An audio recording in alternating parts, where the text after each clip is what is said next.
बाहरी मुल्कों में काम करने वाले भारतीयों को लेकर एक परेशान करने वाली तस्वीर सामने आई है। मिनिस्ट्री ऑफ एक्सटर्नल अफेयर्स के ताजा डेटा के मुताबिक पिछले 3 साल में खाड़ी के मुल्कों में 1340 भारतीयों ने खुदकुशी की है। सबसे ज्यादा ऐसे मामले यूएई से सामने आए हैं। इसके बाद सऊदी अरब, कुवैत, ओमान, बहरीन और कतर का नंबर आता है।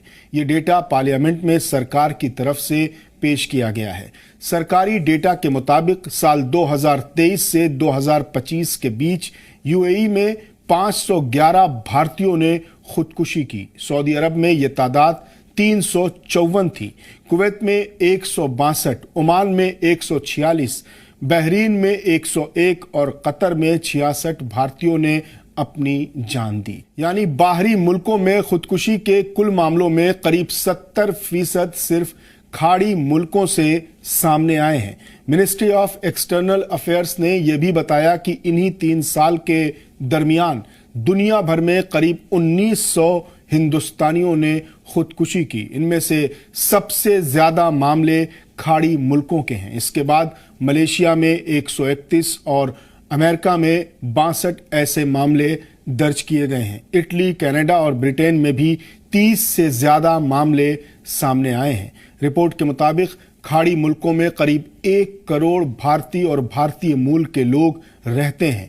बड़ी तादाद में लोग रोजगार के लिए इन मुल्कों में जाते हैं। ऐसे में खुदकुशी के बढ़ते मामले सरकार और समाज दोनों के लिए परेशान करने वाले हैं।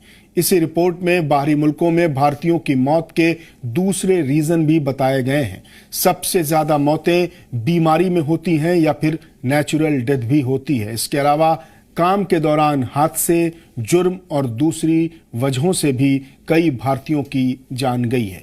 सऊदी अरब और यूएई में काम के दौरान होने वाले हादसों की तादाद सबसे ज्यादा दर्ज की गई है। सरकारी डेटा के मुताबिक पिछले 3 साल में बाहरी मुल्कों में 39,000 से ज्यादा भारतीयों की मौत हुई है। इनमें बीमारी, सड़क हादसे, काम के दौरान हादसे, जराइम, खुदकुशी और दूसरी वजहें शामिल हैं।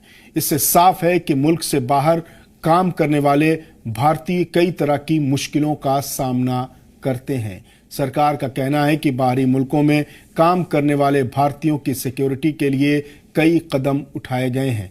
इनमें एनआरआई बीमा पॉलिसी भी शामिल है। इस पॉलिसी के तहत कुछ कैटेगरी के बाहर जाने वाले कामगारों के लिए बीमा जरूरी किया गया है ताकि किसी हादसे की सूरत में उन्हें और उनके घर वालों की माली मदद की जा सके।